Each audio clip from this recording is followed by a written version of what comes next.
मासी जी, नू बताओ, एक बात बहुत प्रचलित है, भीत में आड़ो और घर में साड़ो। ये बात कहाँ से आई?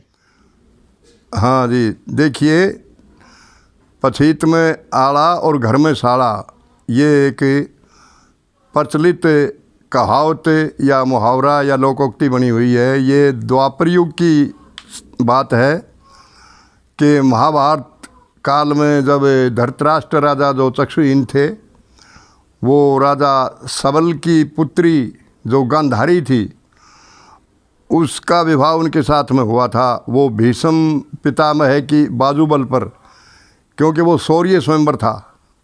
स्वयंवर भी बताते हैं, हमारे मनीषियों ने बताया, स्वयंवर भी 3 प्रकार के होते हैं, शौर्य स्वयंवर और स्वयंवर और एक पर्ण स्वयंवर। जैसे उदाहरण के तौर पर ये शौर्य स्वयंवर था, इसमें भीष्म पितामह के बाजूबल पर धृतराष्ट्र का विवाह हो गया गांधारी से। गांधारी का भाई, जिसके शकुनी कहते हैं, जिसका शकुनी नाम था, उसको ये बात गवारा नहीं हुई और उसने अपने मन में अति दुख माना और उसी दिन से आकर के हस्तिनापुर में डेरा डाला। अब वो घर में साड़ा आ गया। उसी की चाल से दुर्योधन ने जुए का खेल रचाया और उस जुए के खेल में द्रौपदी के वस्त्र हरण करने का भी कार्य शुरू किया गया।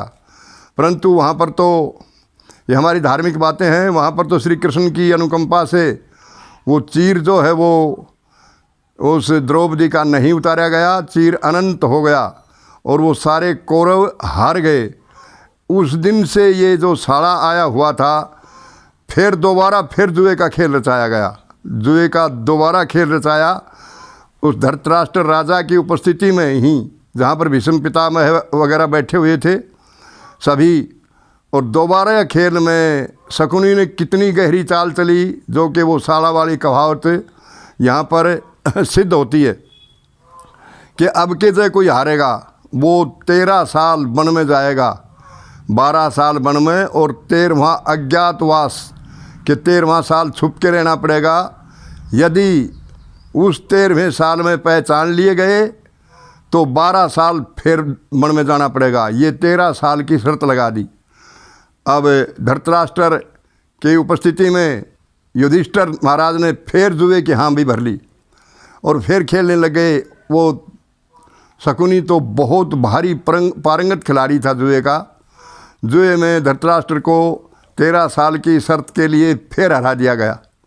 वो फिर हार गया तो 12 साल वन में बिताए, जहाँ पर द्रौपदी का हरण वगैरह हुआ।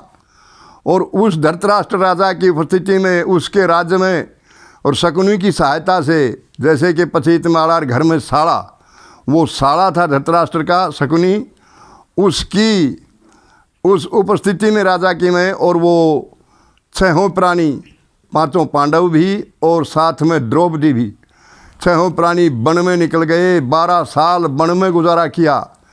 अब जो 13वां वर्ष अज्ञातवास का आरंभ हुआ, तो अब क्या करें, क्योंकि वहाँ पर तो ये समस्या आ गई कि यदि पहचान लिए गए तो 12 साल फिर वन में जाना पड़ेगा। तो उस स्थिति में धौम्य ऋषि से, हमारे ऋषि महर्षि इतने विद्वान थे, उन्होंने सभी को रास्ता दिखाया है। उनका मार्गदर्शन अवश्य लेना चाहिए। धौम्य ऋषि ने बताया कि आप मत्स्य देश में वैराट नगर में राजा कंवल नयन के यहाँ चले जाओ और वहाँ पर रहो। वहाँ पर अब ये बताकर चले गए, वहाँ पर युधिष्ठिर ने एक अपनी युक्ति तैयार की कि भीमसेन, अर्जुन, नकुल, सहदेव तथा द्रौपदी इनसे कहने लगे कि भाई हम अब राजा कमल नयन के यहाँ चलेंगे वैराट नगर में। भीमसेन ने पूछा क्या करने, कि भाई हम उनके नौकर बन के रहेंगे। भीमसेन इस बात से राजी नहीं था, परंतु भाई की आज्ञा और उस शकुनी साड़ा की करतूत, धृतराष्ट्र का राज शासन, उस राज शासन में, और ये कहावत सिद्ध हुई कि भाई पछीत में आड़ा और घर में साड़ा। उन्होंने नौकर बन के रहना पड़ा। और ये कहावत उस दिन से प्रचलित हुई कि घर में साड़ा जो होता है, पछीत में जो आड़ा होता है, वो बहुत खतरनाक होता है। इसलिए ये कहानी उस वक़्त से द्वापर युग से प्रचलित हुई। धन्यवाद।